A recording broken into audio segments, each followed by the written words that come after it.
and welcome back to the channel on our continuing voyage to become better blues players. My name's Mark, and in this lesson we're going to look at a really simple technique for playing over the changes using the 4-note blues. Okay, so what does that mean?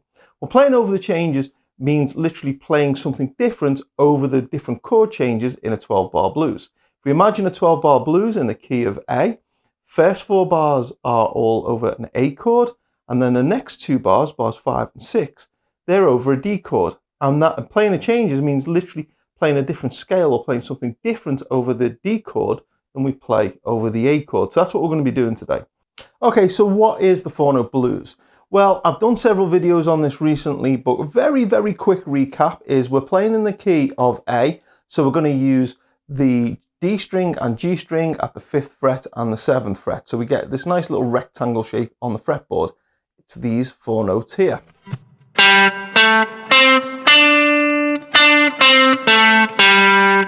Okay, just those 4 notes, and of those, the D string 7th fret is our root note. What does that mean? It means that we dance around that note, but that's the note out of those 4 that we're going to rest on the most.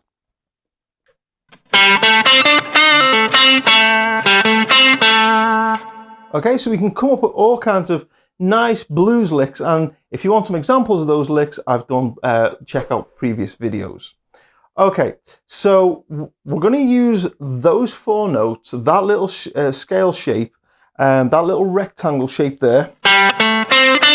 We're going to play that over the A chord, okay? And then when the chord progression shifts to the D chord, we're just going to shift the whole thing up another 2 frets. So we get the same shape, the same rectangle, but this time we're on fret 7 and fret 9, again, of the D and G string.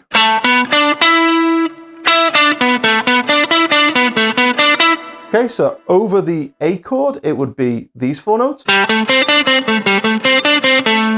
And over the D chord, it would be these 4 notes. Same shape, just moved up and down across these 2 frets.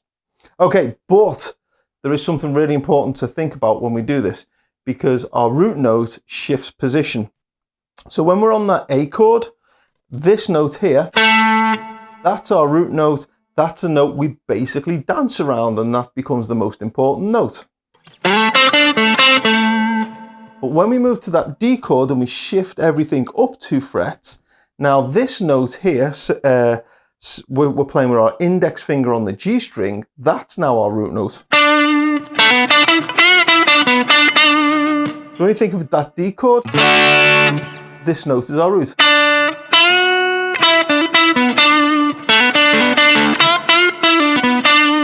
And then when the chord progression goes back to the A, we go back down 2 frets, and this note on the D string becomes our root note again. Okay, here it is with a backing track, because all this is going to sound much better in context. So I'm just going to play the first, say, 8 bars of a 12-bar blues.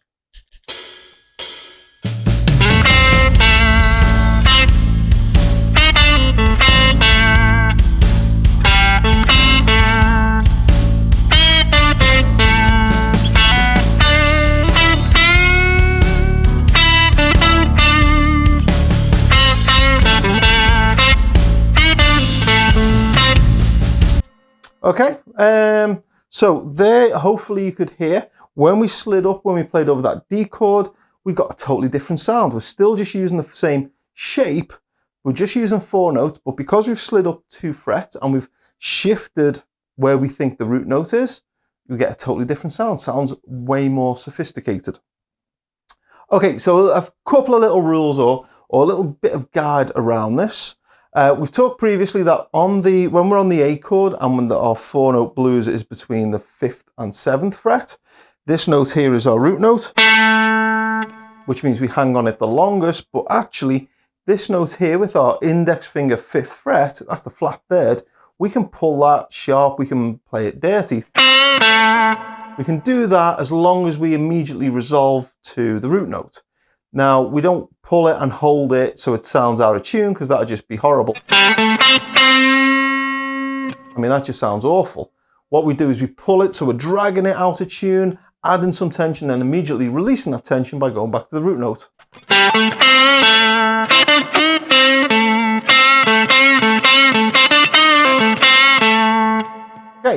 So we all know that, and I've covered that in previous lessons. What happens when we come up here is now this note's our root note. So now when we're playing over that D chord, the fourth chord in the progression, we're not going to drag this sharp. We're going to only hold it and shake it. We're not going to pull it out of tune. We're not adding tension with this note here. But we are going to rest on it and shake it. This note here, G string on the 7th fret, again, we can do all kind of dirty bends and things with that.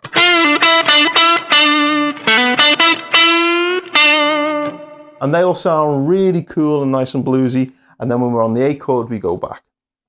Okay, so this idea of playing over the changes, it's quite an advanced idea, it's quite sophisticated, but using this 4-note blues is a really easy way of kind of getting us into it. If you're interested in playing the changes, I'd suggest listening to people like Robin Ford and Matt Schofield. They do this like really, really well. They're the absolute masters of this. But to be honest, every blues player does it to some extent. They play the changes. They will adjust what they're playing when the chord changes. This is kind of like, if you listen to Robin Ford and Matt Schofield, they do this a lot though, and they really kind of emphasize it.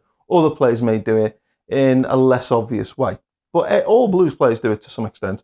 What I'm teaching here is just a really simple idea to get you into it. Well, here we are. We've got this simple technique. When we're over the A chord, we play here, a 4-note blues here.